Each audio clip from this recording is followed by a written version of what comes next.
Good morning and happy Sabbath. It has been a long time since I've stood here, and it's good to be back with Banner Elk family.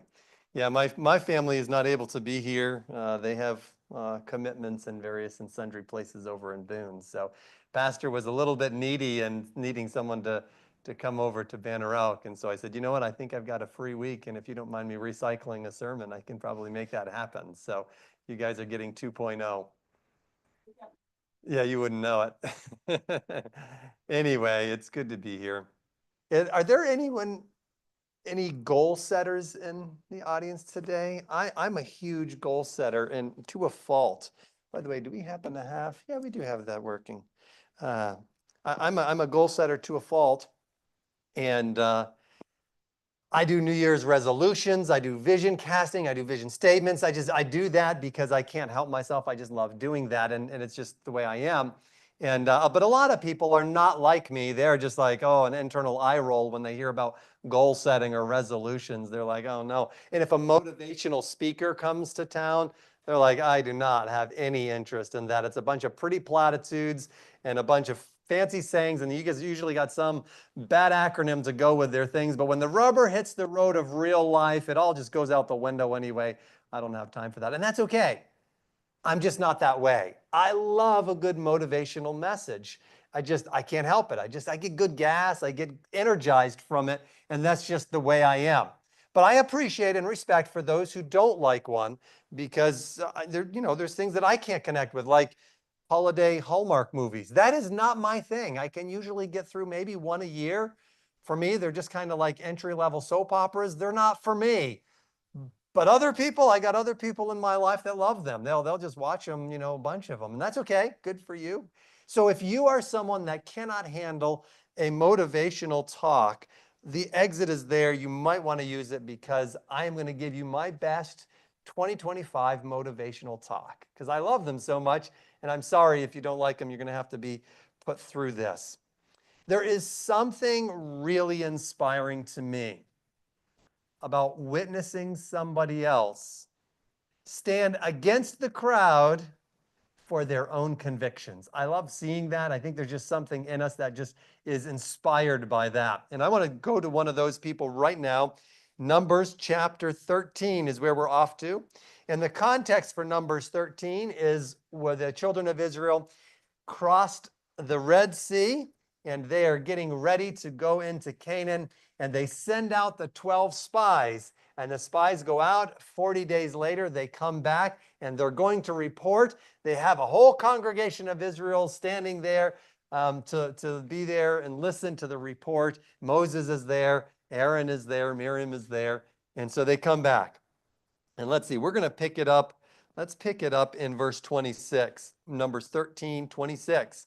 Now they departed and came back to Moses and Aaron and all the congregation of Israel, the children of Israel, in the wilderness of Paran at Kadesh.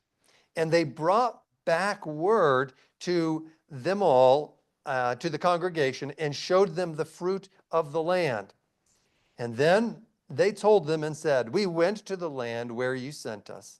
It truly flows with milk and honey, and this is its fruit. Nevertheless, the people who dwell in the land are strong, and the cities are fortified and very large. Moreover, we saw the descendants of Anak there. And the Amalekites dwell in the south. The Hittites, the Jebusites, and the Amorites dwell in the mountains. And the Canaanites dwell by the sea along the banks of the Jordan. Now watch verse 30. That's the one I want you to notice.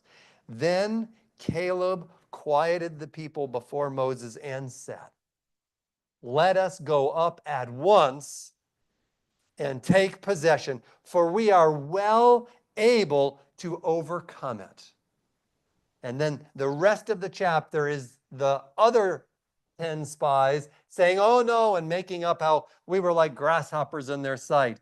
And then we jump over to chapter 14, and let's go to verse 6. But Joshua the son of Nun and Caleb the son of Jephunneh, who were among those who had spied out the land, they tore their clothes in an act of defiance and shame. And they spoke to all the congregation of the children of Israel, saying, the land we passed through to spy out is an exceedingly good land. If the Lord delights in us, then he will bring us into this land and give it to us, a land which flows with milk and honey. Only do not rebel against the Lord, nor fear the people of the land, for they are our bread, and their protection has departed from them, and the Lord is with us. Do not fear them.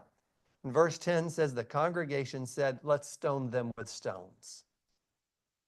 I think I would really like to meet Caleb.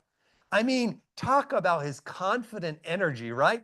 We are well able. Let's do this. We have this. Caleb wasn't just simply disagreeable or contrarian. He just wasn't like, well, if they're going to go that way, I'm going to go this way. It wasn't that way. He just was so inspired by something different that he couldn't help but be contrarian. He was a different person, and God thought so too. If you jump down in verse 24, God preserves Caleb and Joshua. God preserves them, and then God is talking to Moses, and he says in verse 24, but my servant Caleb, because he has a different spirit in him and has followed me fully, I will bring into the land where he went, and his descendants shall inherit it. You know, there was this positive energy that flowed from Caleb. All the negativity that was spreading around the congregation just ricocheted off him, and he's like, nope, we got this. Let's go for it. If it's God's will, if God's pleased with us, we will do this. I don't know about you, but I want to be a little bit more like that in my life. Have you ever wondered, though, why we as humans are so chronically negative? Have you even noticed that? It seems like we're hardwired for it. Science has a word for it. They call it negative bias. And all that means is that we are more attuned to potential threats and negative information than we are. So if you turn on the evening news, they figured this out. 90% of what you're going to hear is negative because that's what appeals to the human brain. And that is also why, if you're a World War II person, there are 200 books written about Dwight D. Eisenhower, and there's over 10,000 written on Adolf Hitler. We just can't help ourselves. We love it. We go there. Even if we're a positive person, we can't help but being morbidly curious. There's about 20,000 true crime podcasts. I'm not going to ask for a raise of hand as to who enjoys listening to true crime podcasts, but there's over 20,000 of them. That's not including literature, and that's not including television. We just gravitate toward the dark and the negative. Our brains come with their factory setting for comfort and survival. If we want success and happiness, we're going to have to do some changing up in our brains. It's just the way it is. We have to do some rewiring to fundamentally change to give us that different spirit like Caleb had. While all the other 10 were going one way, he had a different spirit, and I want that different spirit. Mr. Anonymous wrote a question one time, and I love it. I've asked myself this. It says, have you ever met a successful pessimist? Have you? If you can think of one, you found the anomaly, because you almost never can. Whether they're successful in their spiritual life, whether they're successful in their health life, or whether they're successful in their business or scholastic life, have you ever met one that's a chronic pessimist? No, you won't. Rewiring our brains sounds challenging, but the blessing is God made our minds to be able to change. Scientists call it neuroplasticity, which means that our minds can be molded and changed over time through determined effort and repeated actions. God made us that way. He wants us to be able to change. Why? Because he wants to put his image in us, and that requires change, right? So one of the ways we can do that is by limiting negative input. Anyone have any negative input in their life? How about useless input? I've got a device here that's full of it right here. A lot of it. I mean, I love the phone. I use it frequently, probably too frequently. But it's not just the bad stuff on there. It's the useless stuff on there. The swiping, right? The swiping. We love to do the swiping. But at the end of the day, is it making us a better person? Are we any more positive or balanced or mentally fit? I think anyone in this room, if you have spent much time on social media, I think anyone in this room would agree that in the last 5 years, you've become dumber.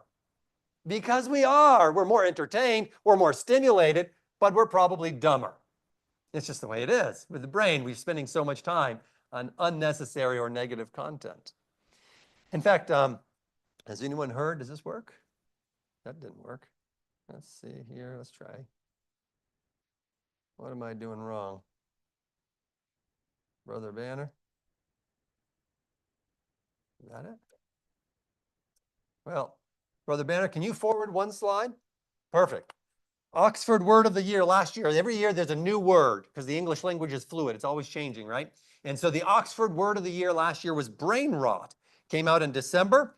And brain rot, which is the widespread use of the term to describe the perceived mental decline caused by consuming large amounts of low-quality online content, particularly social media. Ouch. It's true, though. If we're honest with ourselves, it's true. But it's not just screen time. I don't want to pick on digital stuff because churches love to do that. It's also the people in our life. Did you know that if a close friend of yours, some of you heard the statistics, if a close friend of yours becomes obese, your chances of becoming obese increase? Well, that would only make sense. 5, 10%? No, it's actually higher than that. Okay, 15%? No, it's actually higher than that. If a close friend of yours becomes obese, there is a 57% chance you will become obese at some point. If a close friend of yours gets a divorce, did you know that you are a 75% chance more likely at some point to get a divorce? Look up the statistics yourself. What if the close friend of yours is contagiously happy? What if the close friend of yours is chronically broke? What if the close friend of yours is deeply spiritual? Whatever you're setting before yourself determines who you are becoming as a person. Neuroplasticity. It just goes along with what we understand from 2 Corinthians. By beholding, we become changed, right? And that is for the good and for the bad. Okay. Ellen White says that right thinking lies at the foundation of right doing. Makes sense.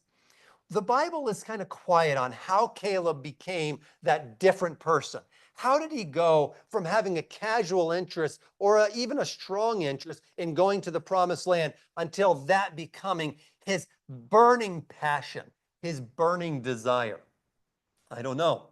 The Bible doesn't speak about it, but we do know that all 12 spies saw the exact same thing when they went out. 10 of them focused on the difficulties, the problems, the challenges, the losses to be had. And after consulting the laws of probability, they gave in to their discouraging circumstances. And as a result, their negativity spread through the camp like an emotional contagion. That is a thing, emotional contagion. Study that on your own. It's quite fascinating. It's because of illegal studies that Facebook did that we know more about that. Anyway, then you have Caleb and Joshua. They're inspired by something bigger and deeper. They are so challenged that they don't look at all the problems. They say, if it's God's will, we will move forward with this. I love that. They were more than contrarian. They were confident despite looking at the exact same circumstances the other 10 spies saw. When we have a fire kindled inside of us, a burning desire, the giants appear smaller and more sickly, even if they're in fortified cities. Has God given you in your life a burning desire? Okay, number 2, unshakable faith. That's my second point. Turn with me in your Bibles to Joshua. We're going to go to Joshua chapter 14. Joshua 14. So the context of this is now Israel has finally crossed over the Jordan River, and they've done some conquering, and they are ready to start divvying up the land. And Caleb and Joshua are the only two leaders that are alive still from that first spying thing. And Joshua, Moses has died and Joshua has taken over. And so Caleb decides to go visit his good old pal, Joshua.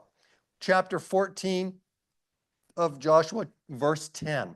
And so Caleb goes and sees his buddy Joshua, and he says to him, verse 10, and now behold, the Lord has kept me alive, as he said, these 45 years, ever since the Lord spoke this word to Moses while Israel wandered in the wilderness. And now here I am this day, 85 years old.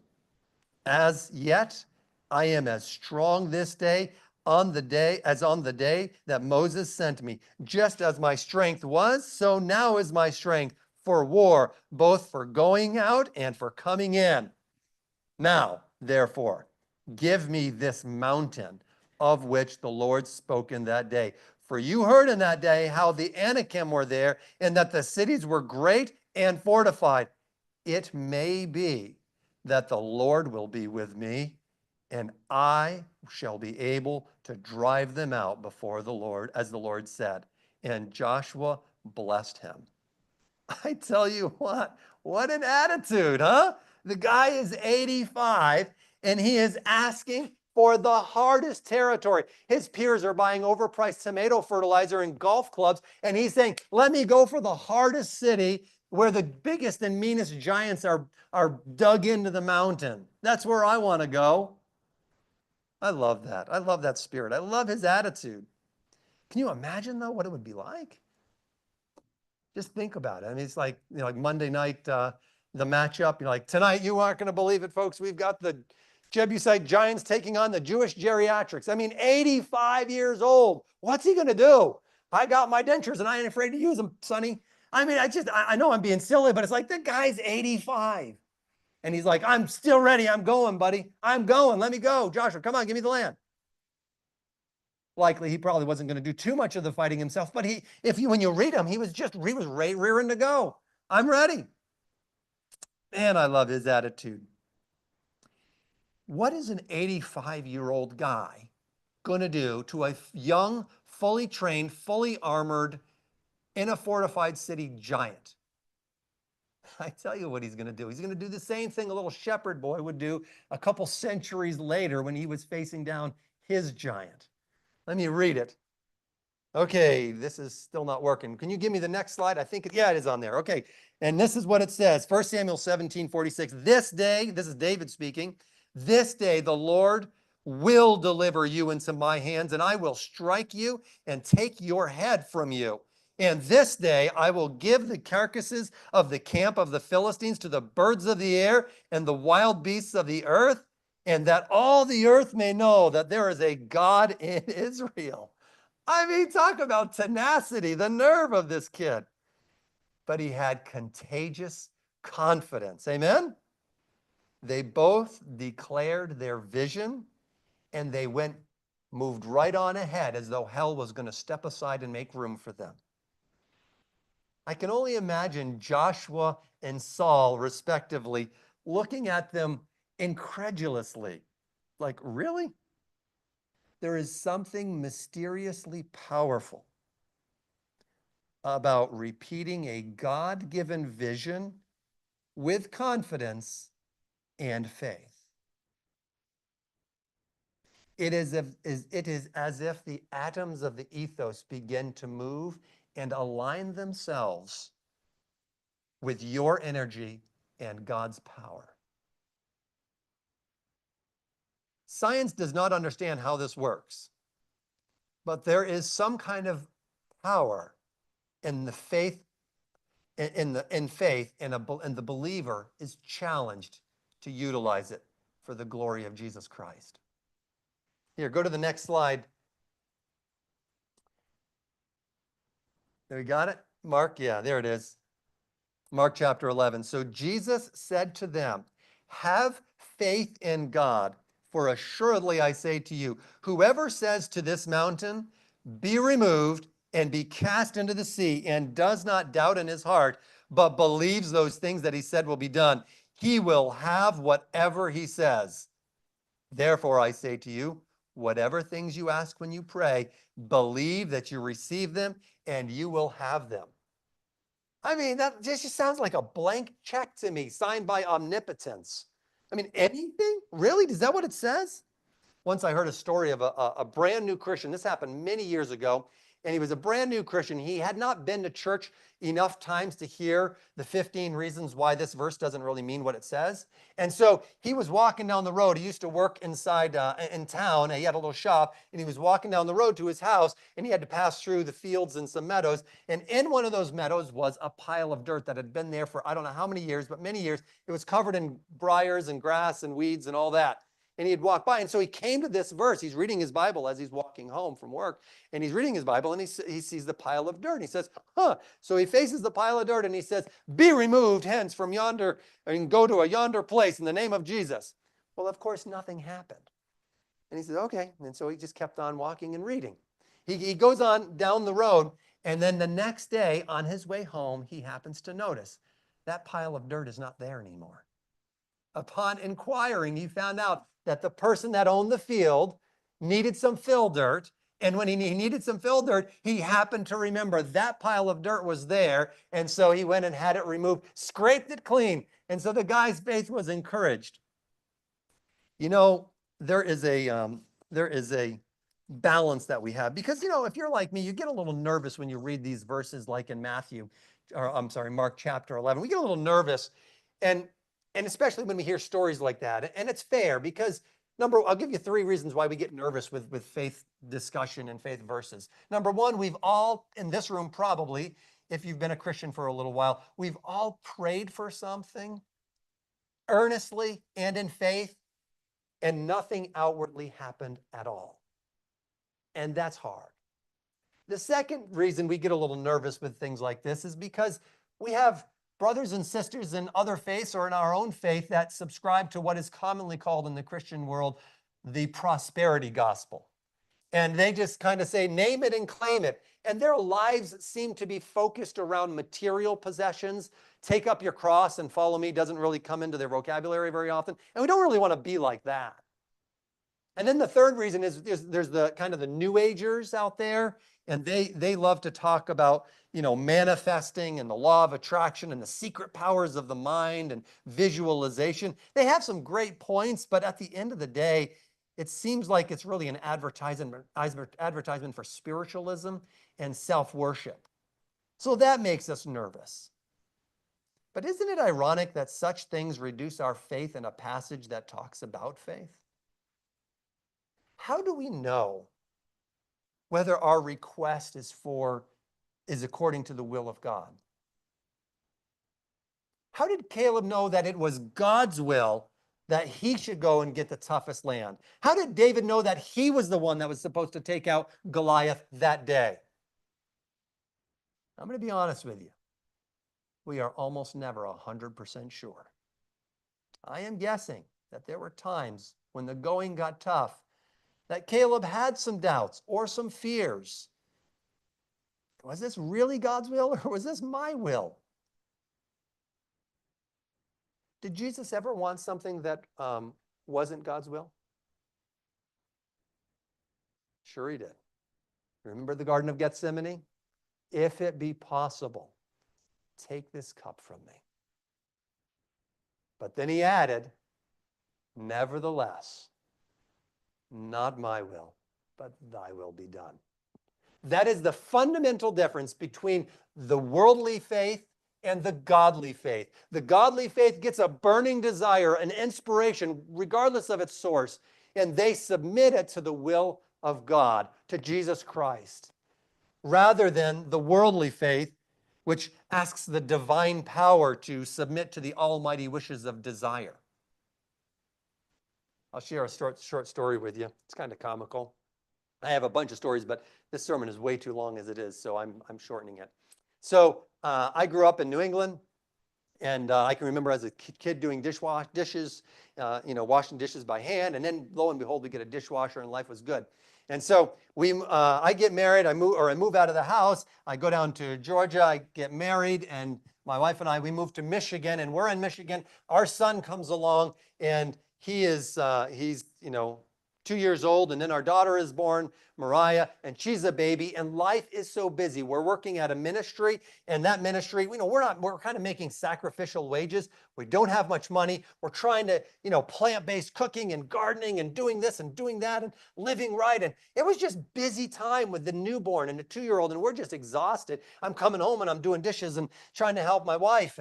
And so we decided to go back to New England for one of the holidays to spend some time with my family. And I'm there at my mother's house, and she's got a beautiful place, and I'm doing some dishes, and I'm really just rinsing them and throwing them in the dishwasher. And I had one of those eureka moments, like an epiphany. It's like, man, this is so easy. How did I forget about this? You rinse it and you throw it in the dishwasher, and you hit a button called start, and it like washes the dishes, and they can dry there. I'm like, I gotta give me one. But of course, this is a great idea. So after the holiday, we're driving home from Michigan. We're probably in Canada somewhere. And this is exactly what happened. I look over my wife and I says, honey, it is God's will. We are getting a dishwasher. And she just kind of looks at me, and she's just like, that look of, and here we go. And so I get home, and I, now this has been a few years ago. And so there's 3 issues with us getting a dishwasher. Number one, we don't have any money. We're pretty broke. Probably could have scrounged together a couple $100, but buying a new dishwasher, that might have been a challenge. Number two, we were renting a house. Usually you kind of want to get permission from the landlord before you do such a thing. And then number 3, the kitchen was so small at this house that, here's the sink, and you got to put a dishwasher next to the sink because of the plumbing. Here's the sink, and like right here, the cabinet's too small, and right here, the cabinet's too small, and there's a stove here. There's no room for a dishwasher. But we were going to have a dishwasher. Remember, I had said we would have a dishwasher.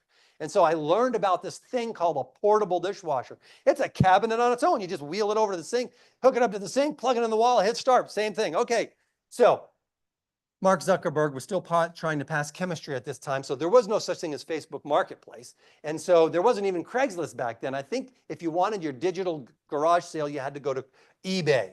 So I had learned about my portable dishwasher. So I type in eBay, portable dishwasher. In the entire United States, there were 2 of them, 2 hits. They popped up, 2 hits. Okay, cool.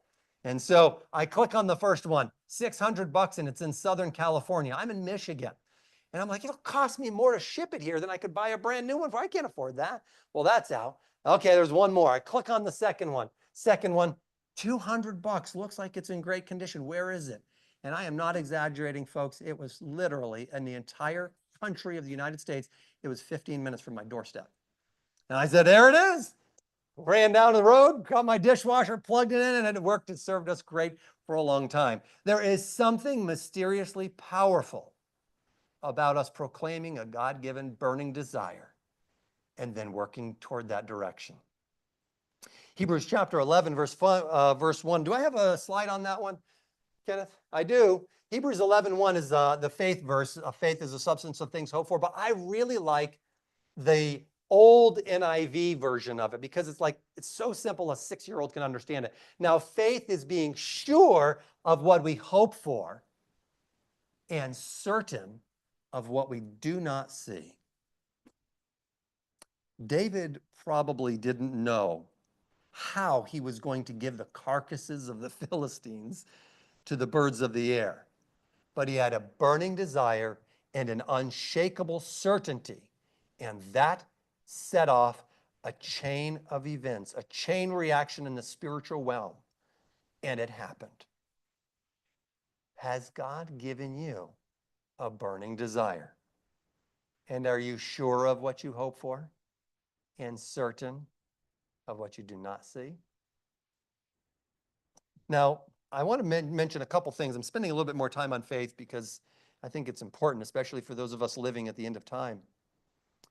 I do believe that there are certain aspects of faith that can work for anyone, regardless of their beliefs or their belief system. And what I mean by that is unbelievers can have hope and unbelievers can have love. Faith, hope, and love, right? Can unbelievers have faith? We're told that the sunshine and the rain fall on the just and the unjust. It has become, and you can go home and do your own study on this, but I have come to the conclusion that there are certain aspects of faith that are available to anyone who complies with the conditions. no matter how sinful they may be. We don't like that, but I believe it's true. I'll give you a couple examples. Some of you may have heard of a famous actor named Jim Carrey. Jim Carrey was early in his acting career, and he did not have too many opportunities before him. Was in Hollywood, California, and was working really hard, not having much success. He went to his checkbook, back when checks were a thing, and he wrote out a check to Jim Carrey. It's his own checkbook. He wrote a check to Jim Carrey for the amount of $10 million.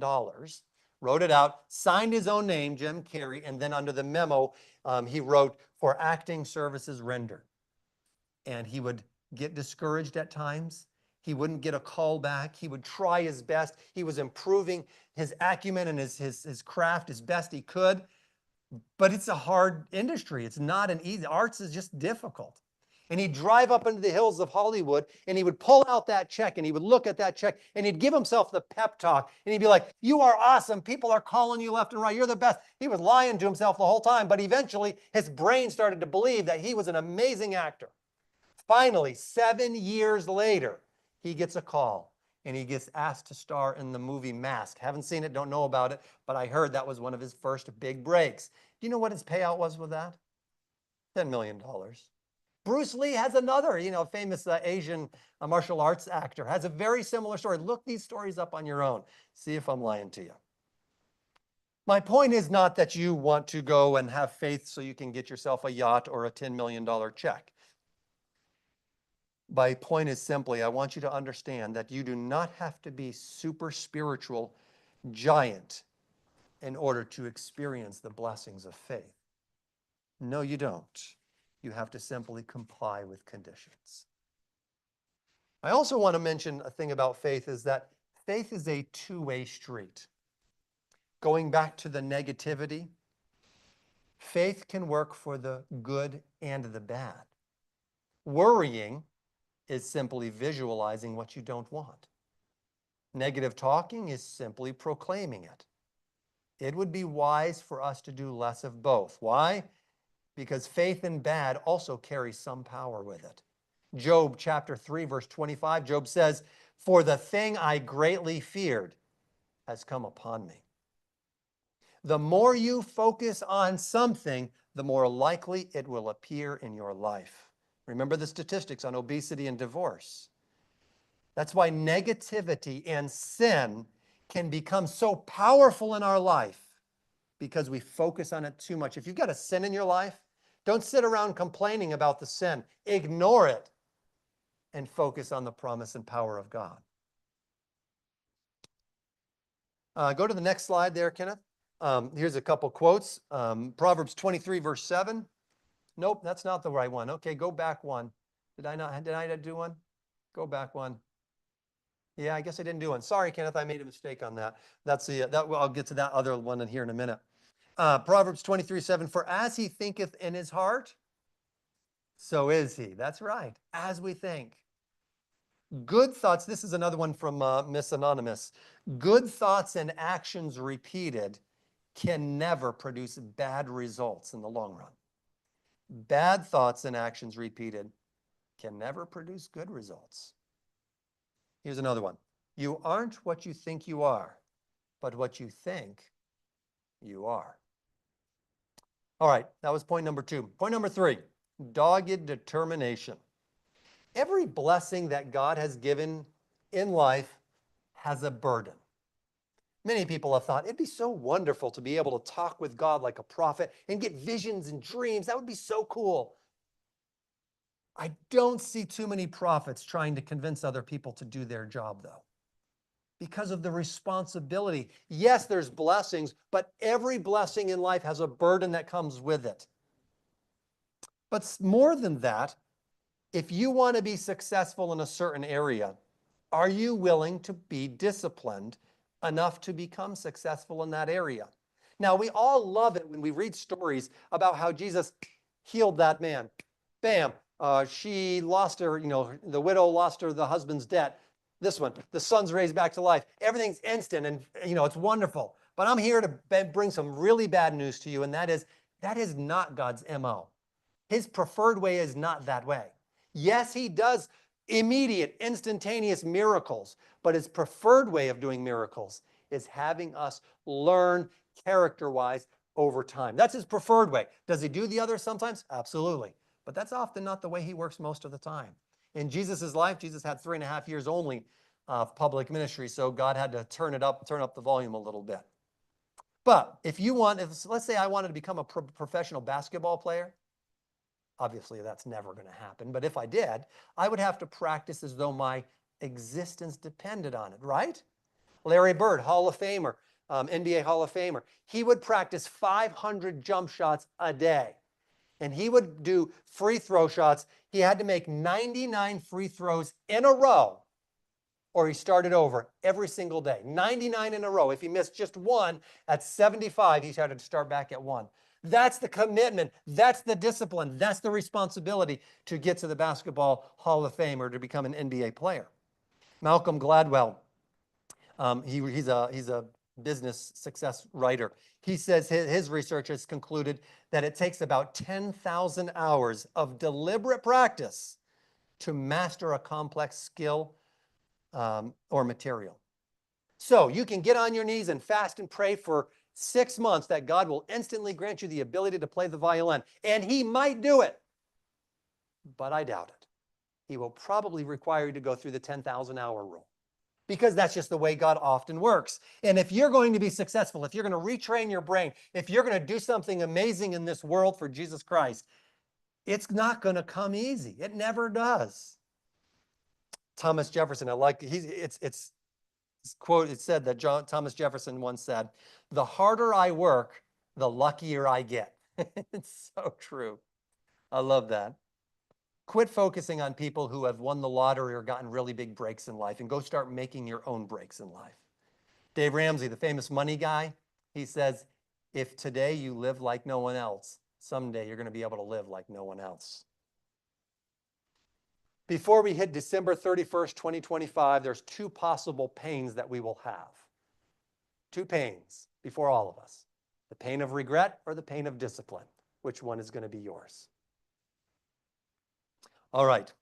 One last thing on dogged determination is that sometimes the best blessings in life are failures. We don't like to say that because failure sounds so bad. But speaking of secular people now, Tyler Perry, homeless for a while. Tim Allen, another famous actor, in prison for drugs. Kathy Hughes, probably don't know that name. Kathy Hughes wanted to buy a radio station. Radio station cost $1 million. She didn't have it. She went to 32 banks. Not one of them, every one of them rejected her. Most people would have given up after bank 5 or 6. She went to 32. Finally, a bank accepted her. As of today, she has the most popular radio station in the United States, and I think her net worth is about $450 million. There was a lady named Sarah Blakely, probably another name you wouldn't know. She had $5,000 and wanted to start a women's hosiery business. Had $5,000, went to every representative of the textile industry in North Carolina. She was turned down. For 2 years, she tried and tried and tried. With $5,000, eventually she found someone that said yes. She created the product that you may have heard of called Spanx. She also became the first and youngest billionaire. The youngest billionaire, first one of her age. Colonel Sanders, he failed at several businesses, and it wasn't until he was 62 years old that he began what you and I know as KFC. Henry Ford filed for bankruptcy twice. And I could go on. The list is, I have other examples. But my question is, did Abraham, Moses, and David always succeed first time, every time? Absolutely not. God gave Moses a burning desire to let Israel get out of Egypt. That was his burning desire. And he killed a man in order to make it happen. And then he had to go spend 40 years in the wilderness. I tell you what, we would call that a pretty big failure. But at the end of the day, when God gives you a vision, bad things will happen. You will have detours. You will have roadblocks. Anyone who has been successful has been there. But they view it as a stepping stone. So you get a vision, God gives you something, and you want to move forward, and there's nothing but problems and hassles. They are a sign of one of two things. If you're a Christian, there's only one of two options. And this is why many times worldly people are more successful than Christians, because Christians give up so easily. But one of the things that it's a sign of one of two things. Number one, it's a sign that you're going down the wrong road, or it's not time yet, or you're not the right person. Or more likely, it's a test. How bad do you really want it? Are you willing to practice 500 jump throws every single day? How bad do you want it? It's either a sign or a test when God gives you a vision, when God gives you a desire, and you start to pursue it, and bad things come. You think about Caleb. I think I have bad days. Can you imagine your burning desire, your passion, your excitement, the desire of your heart, and in one day, you're not going to go into the land for another 40 years because of mistake. Man, that would be rough. Most people would have extinguished their desire, but 45 years later, Caleb is right there and excited. Job said, "When I am tested, I shall come forth as gold."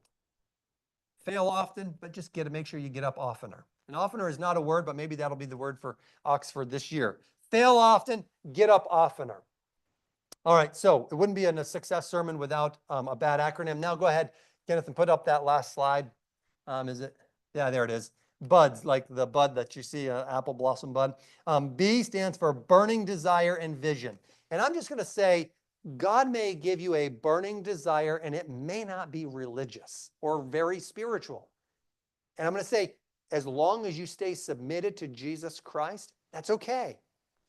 One of the main reasons God gave the Seventh-day Adventist Church health reform, do you know? To relieve suffering in the world. Jesus healed 10 lepers, and only one of them, only one comes back to give glory to God. Well, what about the other 9? They just had an improved standard of living. That's it. That was the only reason they got healed. Sometimes God gives you a burning desire, and it may not be spiritual, and that's okay. It may be spiritual. So number 1 is a burning desire. Number 2, unshakable faith. Once you get a burning desire, then are you sure of what you hope for, and are you certain of what you do not see? And number 3, dogged persistence, even in the face of failures, roadblocks, detours, mistakes, people discouraging you. I'm going to finish by reminding you that God said, "But my servant Caleb, because he has a different spirit in him and has followed me fully." I want that to be said of us. Thank you. Our closing hymn is 547, "Be Thou My Vision."